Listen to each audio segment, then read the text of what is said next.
Hey guys, welcome to another episode of Carlton People. Today, you're going to meet, and I'm going to meet Jahna for the first time. Hello, Jahna. Hello, and hello, everybody. How's things? Yeah, they're really good today. Yeah, just about to go to the work Christmas party, so I've got about a half an hour spare, and then some shenanigans hopefully. Yeah, right. Well, before it gets too out of control, let's start with you and your Carlton story. How did it all begin? I can't actually remember not being a Carlton supporter, so it's sort of been a constant all throughout my life. So I just know that I'm a Carlton supporter. Although my older brothers and sisters told me that I was briefly St Kilda for a little while there, but I can't remember those days, thank goodness. So I've always been Carlton, and it's just always been a memory of me, memories for me over the years. So yeah. What's your first memory? How far Uh, back? Yeah, my first memory I think would have been the early 90s. So I would have been maybe 10 or 11. And I'd take my dad's car keys and I'd ask to listen to the radio in his car because I grew up in country Victoria. So I never made it to any games when I was young. So I would listen to the games out in dad's car.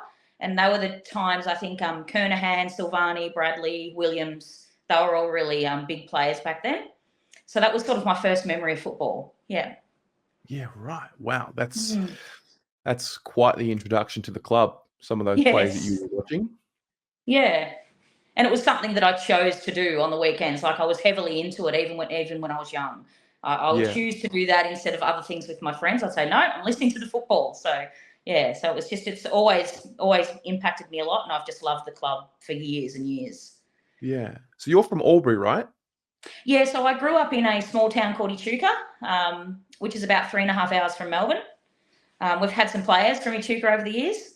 We have. Um, yeah, Andrew Walker. Yeah, so yeah, he's currently doing well with the Echuca team at the moment. I think he just captained them and coached them to a premiership, so he's doing well in Echuca. But yeah, I grew up in Echuca, and then I moved to Albury Wodonga when I was about 19 for work opportunities. So I've been here ever since. Yep. So Hmm. safe to say you didn't get to too many games early on? No, not when I was a child, but when I sort of found my feet and was able to sort of navigate the city, I started going to games with my girlfriends. So the team came to Echuca for a pre-season camp. I think it was in either 94 or 95. They came to Echuca, and I was already heavily into the team and I knew all the players. So I invited a lot of my girlfriends along. And yeah, lucky for them, they sort of started having a crush on Ange Christou and Koutafidis and things like that. So then they sort of all turned into Carlton supporters. So there was a group of about 6 of us girls. And then when we hit sort of 16 and 17, we started going to Melbourne on the bus and going to the games ourselves. So that would have started in about 94, 95. I think we started going to the games. And it was a great time because Carlton, you just knew how good Carlton was. You had a swagger, you had an arrogance, and you knew how good it was. And going to Princess Park was just an amazing experience. So we did a lot of that as girls. Probably every 2 weeks, we took the bus to Melbourne and went to the games. So that was great, fun times. So how long's the journey on the bus? Yeah, it was about 4.5 hours. So Four and a we, half hours. yeah, so we'd get out of school early, and our teachers hated it. We'd get out of school at 2 p.m. and catch the 2:15 bus from Echuca, and then that went to Murchison, and then there was a train from Murchison to Melbourne. And then a friend of mine, she had family in Melbourne, so we'd stay at her grandma's house, and we'd go to either the Saturday or the Sunday game. So that's what we do every 2 weeks. Hmm. Wow. That is Yeah, it was that is fun. It was great. that is some serious commitment. And I guess you got Yeah, rewarded. yeah, we loved it. We just loved it. It was the best thing. We just looked forward to it every week. And the players sort of began to, well, I think we annoyed them a little bit, the little girls annoying them, can we have an autograph and things like that. But a lot of them sort of started to know us by name. And there was a lot of really, really nice players back then. And they're just gentlemen. Just, yeah, it was really, really good club, really family sort of vibe. And that's what I'm seeing now. It's even getting more so, family orientated. So, yeah, they were good times back then. What was your Hmm. favorite time? What's your best memory? Oh, look, I've got so many good memories, but my best memory, yeah, I think it had to have to be the 95 grand final. I actually didn't make it to the actual game, but we were in Melbourne at the time, us girls. We sort of hovered around the MCG, and then there was some celebrations sort of in Lygon Street and Princess Park after the game. and I just can't remember. It was such a blur. I remember holding Peter Dean's premiership medal. It was just amazing, those times. That's probably my best memory. But yeah, I think last year, the semi-final against Melbourne, that was up there, and I'm just so happy to have some modern memories now. So that was electric, and yeah, so I've got some good memories. Yeah, right. Did you latch onto players early on, or were you all about the club from the get-go? I was all about the club, but my girlfriends not so much. They latched onto the players. So I know that Anthony Koutafiti's got a lot of hounding from us, and a lot of introductions to my girlfriend's mothers and things like that. So it was really funny. I also remember Ange Christou's mum. She was a lovely lady, and we used to take a lot of photos of Ange, and she would meet us sometimes after training and ask for prints of photos of Ange. So we'd always wait for her, and we'd give her our prints of photos of Ange. So she was a dedicated mum, and we used to give our photos to her. So that was good times. Wow. Well and Yeah. truly integrated into the group. I like it. We were. It was great. Yeah. And so fast forward to now, we're recording this at the end of 2023. We've gone through some lean times. We've started to see some good times. How do you recollect what's happened over the last 20 or so years? Yeah, so my recollection was that I was possibly in denial. I think we started to go downhill sort of in the early 2000s. We made the grand final in 99, but we barely put up a fight in that. North Melbourne got us significantly in that game. And then the early 2000s, and then the wooden spoon started coming, and I was sort of in just disbelief. And I thought, well, something's got to give. Something, tomorrow it'll be better, or next year it'll be better. And then I sort of started to lose that hope, and then I sort of fell into sort of, oh gosh, we're a rabble. I actually thought we may have folded at some point there, but we got some heavy financial backing back then. So that was some lean times. But I still needed the club in some way. So then I sort of started to focus on the draft. So this part of the year used to, for the last 15 years, it's been the most exciting part of the year, because we get to hope of these 18-year-olds are going to pull us out of the doldrums, So, yeah. Like, next week we're just going to have a brilliant coach, and these 5 young kids are going to get us a premiership, So there was a lot of hope over the years with the draft and the trade period. And then it sort of started to get a little bit better. I remember, I think 2010, 11, 12. I remember, I think either it was was it an elimination final or a qualifying final against Essendon in 2011? Yeah, that was brilliant. And I thought, a new dawn. Here we go. We're back, So, but then I think we didn't stick with Brett Ratton. We sacked him a little bit too early, in my opinion. And then it was just sort of it was a new coach every 2-3 years. And it was just like, I just thought, when's this ever going to end? So, yeah, they were lean times. But I still had hope. Every year I still had this silly hope, and I'd still write these stupid poems and think, the next year's going to be better. But, yeah, they were lean. But now I find there's a sense of inevitability about this current moment, I think, in this current group. And I get the sort of the goosebumps thinking about it. But I think that, I think that there's going to be some great things happen. Yep, while we've still got Doc and Cripps for the next, 4 or 5 years. So we'll see how that goes. I can relate to what you said about, 2009, 10, 11, 12. Because I was, 19, 20, 21 at the time. And I remember thinking, okay, we've gone through the lean periods, early 2000s. We've kind of copped our whack punishment. And then we go to the draft. And I actually felt that inevitability back then. I thought, well, it just makes sense. We did the punishment. Then we got the best players in the draft for the, 3 or 4 years in a row, plus Juddy. And then I remember we lost the first 2 finals, and then Essendon was the third year in a row. We finally got the job done. And I thought, this is the beginning of something special. And it wasn't to be. And I think now that we've got the memories of, what happened with Vossi and sticking together and sticking fat through the challenges, I think that's probably something I look back on now with Rats. And who knows? It's all a big what if. Like, what if we stood firm? What if we backed our guy in? But it's almost like you got to go through the pain of the lesson to learn from the past, so that way when it came back around with Vossi, you're stuck with him. Yeah. Yeah, I completely agree. Who knows what would have happened with Ratton, but there was a sense of doom come over me. I know Vossi copped a bit of flack earlier in the year when we just couldn't win. Earlier this year when we just couldn't win. And I'm thinking, please don't sack him. Please, just can we sort of get through this as a club, get through the adversity, learn together, you know. And when I think Luke Sayers announced his little blurb about sticking together in tough times and things, I know that some people sort of criticised him for a bit of lip service there, but I was relieved, because I'm like, right, we've got you backing, and now we just need to all be together as a team and back each other in and then move forward. And then look what happened. Like, I was really relieved that it wasn't the old Carlton. It's funny what happens when you stick fat during the tough times instead of going the easy route and sacking people. It's quite remarkable. Mm-hmm. It is remarkable. And I mean, you can look back on history. I know that Bomber Thompson, I think he was there for 8 years before Geelong went on to have that brilliant patch.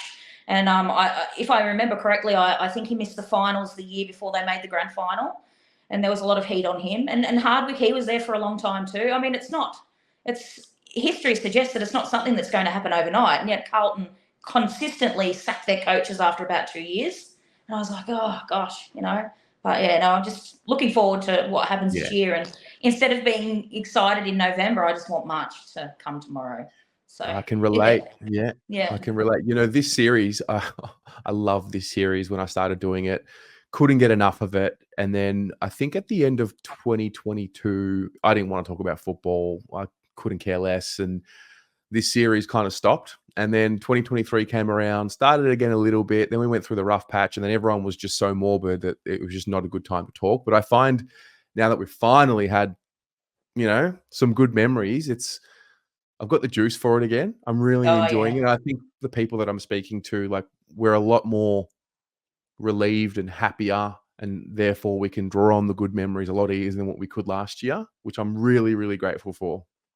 Yeah, no, that's really good. I find also with myself, Terry, I know that when we're going badly, I don't watch as much content, because it just I just relive the pain. If I watch the content, if I watch you and you're upset, or Pommy and he's upset, I get upset again. You know, so I sort of tend to not watch as much when we're losing. But when we're winning, I can't get enough. I just love your content, all you guys. I just look forward to it every week. So yeah, it's good. No, we appreciate it. So what's game day like for you now? Are you still getting to games? Are you still getting on the bus for 4.5 hours? And yeah, we've sort of moved up in the world now. So I'll drive to Melbourne. I've got a couple of friends. There's 3 of us that will go down routinely. We get there as much as we can, but my job requires that I work every second Saturday, so I'm sort of a little bit pulled back. But I probably get to 4 to 6 games, but I will always make an effort to go to finals. Every final I'll be there, rain, hail or shine. I'll get there. So yeah. So that's me. But game day is generally, I like to watch the football on the television by myself. I'm quite passionate, and so game day for me is generally just watching the football by myself or with a couple of very close friends on the television. If not, where it will be at the game. But I'm not one to go down the pub or go down the club and watch a game. It gets a little bit too heated for me. Yeah. Yeah. No, I feel that. So speaking of finals 2023, what was your memory of the first one, Sydney? Oh, yeah. Look, I was just over the moon that we could get past them, because I know that they've got experience, and I know that they've got that sort of that shin boner reputation. And I just thought they're just going to throw everything at us. And years ago, we would have crumbled. So I was incredibly proud of them to be able to get over the line there. And like Blake Acres just won my heart. I mean, I liked him when probably the first 5 or 6 games. I was like, wow, I really like this Blake Acres. But yeah, he won my heart against Sydney. And just playing injured too, just back. Anyway, no, that was amazing. I was really happy with that game. That was good. And then, fast forward to Carlton versus Melbourne. And I was like, I think we've got a chance here. I'm just going to go to this final. So yeah, it was just it was good, really good. Yeah, I remember one of the sound. I'll never forget the sound and the buzz and the energy. And I think especially the Sydney game, there was a little bit of, it's our first final. How are they going to go? Are they going to be able to kick the first goal? And I think naturally the Carlton supporter in me was thinking, oh, we tend to always do it the hard way, and we probably won't be kicking a goal for the, until the end of the quarter. But they didn't muck about. They got there, No. Doc, Charlie, first two, and it kind of settled me into the finals experience so much better than what I thought it would, because I was preparing for a bit of a battle. Yep. The actual specifics of that game is still a little bit of a blur for me. I haven't gone back and watched the replay. I've watched the Carlton Melbourne replay quite a bit, but I haven't watched the Carlton Sydney one. So it's still just the emotion of it is sort of what stands out to me, and not the specifics of what actually happened. But yeah, I feel that it just does settle you when we get some goals. But then I'm moving forward again against Brisbane. I mean, oh my goodness, yeah. Well, that settled me, and then only for a little while. Then I thought, oh no, here we go.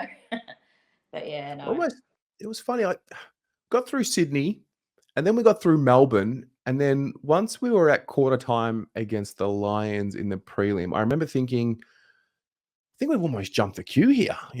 We've waited long to get to finals, and then all of a sudden, it's like, are we going to play in a granny? Like we're almost. I know. We were, in my mind, I thought we were a little bit behind the schedule.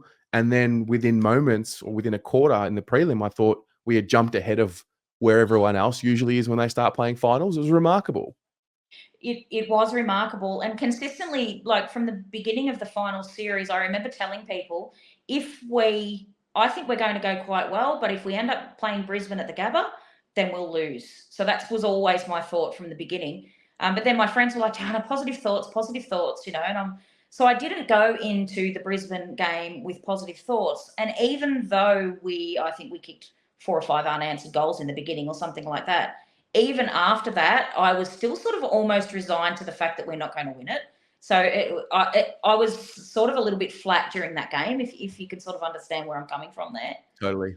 Yeah. So because it was sort of always my prediction. And I thought, if we had have beaten Brisbane, my prediction was that we would beat Collingwood. So I was thinking that if we happen to get past it, but I'm thinking it's not our year yet, Jahna. You've just got to wait a couple more, and then it'll be our time. So, yeah, so that's what I'm hopeful for now, that it's our time. Yeah, I mean, we were very close, I would say, to a Collingwood-Carlton grand final. I think just the idea of that, it's mind-blowing what that would do for, I think, both supporter bases. I think the game, how we haven't had one in a very long time. A lot of the stories from people who are on this series are from, the famous Carlton Collingwood grand finals. Do you see it happening? Do you see us matching up eventually in a granny? Oh, look, yeah, I can see it happening. I'm just wondering whether I'm going to be able to stay in Australia. I might have to book my flights to go somewhere else. I don't know whether my heart can handle that. So, yeah. But look, I can see it happening, and I can see it being absolutely huge. And what a celebration for the game. I mean, you've seen the Carlton Melbourne game that I went to. I spent sort of some time in Melbourne, 2 or 3 hours before we went to the G at the semi-final. And it was just electric. There was just Carlton everywhere. And then I know that Gorringe did his march to the G. And with the 2 biggest passionate supporters, Melbourne would just light up. It'd just be amazing. And I think that for the other supporters too, they love to hate probably both clubs. So I reckon that they choose one team and get really passionate because they hate the other team. So I think that a lot of non-Carlton and Collingwood supporters would get right into it too. So, yeah, it would be absolutely huge. So, yeah. We've heard about how you became a supporter, and I guess one thing I'm really curious about is, what's your view on, what is it about Carlton? Like, what's the essence of the club, and what kept you so passionate? Because, like, obviously interests come and go, particularly as a kid. Sport is maybe a little bit different, but why do you think you've been able to stay as passionate as you have for as long as you have? Yeah, it's an interesting question, because I'm not sure whether it's just circumstantial, because I love sport, and because I'm a loyal person, that I have, latched on to the club that I barracked for as a child, and I've just followed it through right to the end. I don't know whether it's that, but when I do look at us, I love our Guernsey. I think it's just the most stylish Guernsey, the blue and the white. It's brilliant. And obviously we have some huge moments in time that will constantly get replayed, like, you know, Jezelenko, You Beauty, and Silvani's Mark of the Year, and how Harms sort of, you know, pushed the ball in over the line. We've got those sort of iconic moments that just keep coming up and up, and you sort of realise that you belong to something that matters, and you belong to something that, you know, is big, and it's huge when it's going strong. It's like a juggernaut. So I think that being part of something that is so sort of entrenched in, you know, Victorian culture, I think is something quite special. And also if you get the chance, if you're lucky enough to get the chance to meet the players or be involved in the club a little bit, if you're greeted with, you know, kindness and generosity, and the players are good to you, like, you just look up to them forever, you know. And I think that that's really important. Those first kind of interactions with the club, having good boys, I call them, drafting good boys and players of character, and players of, you know, genuine sort of you know, good character, I think helps too. And we've had a lot of those over the years as well. Yeah. No, we have it. It's a good point. You know, I mean, every club has very, very talented players, and let's be honest, that maybe the top 10, 15, maybe let's just say 25 players in the league, like, they're very talented. I don't know how much more talented they are than the average of the rest of the league. So it is important that you have good characters, because talent will get you so far. Your work ethic and your character, you know, being able to deal with adversity, overcome it. I think that is really what sets up whether or not you're going to have a good culture or not, and whether or not you're going to be able to persevere. Because, I mean, Carlton supporters know now what it's like to, you know, rise to the top. It's tough. Like, the league is tough. It's very difficult to make yourself better every year. So I'm with you. I think we have a really strong base of characters within the club. Both, you know, you have your fun ones and then you have your serious ones, but ultimately they're all really professional. Yes, yeah, that's right. You have the fun ones like Charlie at the moment. The kids love him. I mean, and the kids loved Fev, you know. And then before that, the kids loved Kudafidis and Ange, you know. And then and you've just got the salt of the earth, like the Kernos, Ed Kerno, and, you know, and Bradley, and over the years. So it's having a good mix of good characters, and having players that the kids want to watch and the kids want to be. And we've had those over the years. Yeah. Yeah. What's next for the group? What do you think is missing for them to take the next step? Well, I think I was it took me by surprise, but in hindsight, I thought, well, that's a decent sort of decision. But picking up that player from Port Adelaide, his name escapes me. Orazio Fantasia. Yes, Fantasia, because I believe that we are lacking a little bit of creative flair in the medium forward type role, to sort of get to space. I know that he does his best. Love him for it. But yeah, a little bit of talent, a little bit of creative flair, sort of in that sort of half forward kind of role. So the recruitment of Fantasia sort of it fits that. If it works, great. I think it's sort of high reward, low risk type situation he is. So that would be good.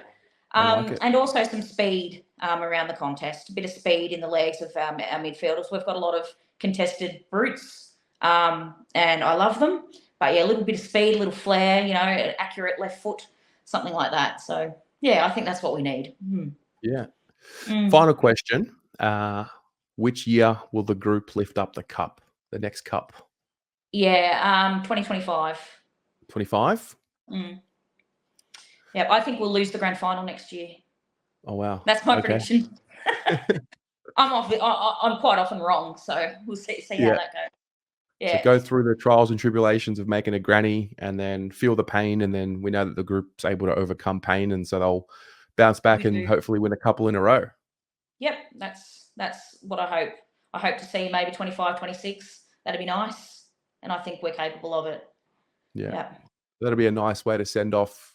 Yeah, those more mature guys, you know, Doc and Newman and Cripps will be 31, 32 by then. So, you know, it'll be nice to see him lifting up a premiership cup before his time's up. It will be brilliant. You see how much he cares and how much he puts his body through. And I just want him. I want nothing but success for him and Doherty. Like, it's all worthwhile, and that he's stuck with us. And yeah, I want them to have success more so than myself personally. I think that's, I just want them to have success. I want them to be happy. Yeah. Yeah. Love it. Well, Jahna, this has been great. Thank you so much for taking some time out of your day. I know you are pushed for time, but really appreciate having you here, and thanks for sharing your story. Thank you, Terry, and keep up the good work with all your content. A lot of us really love it. Not a problem. Go Blues. Go Blues. See ya.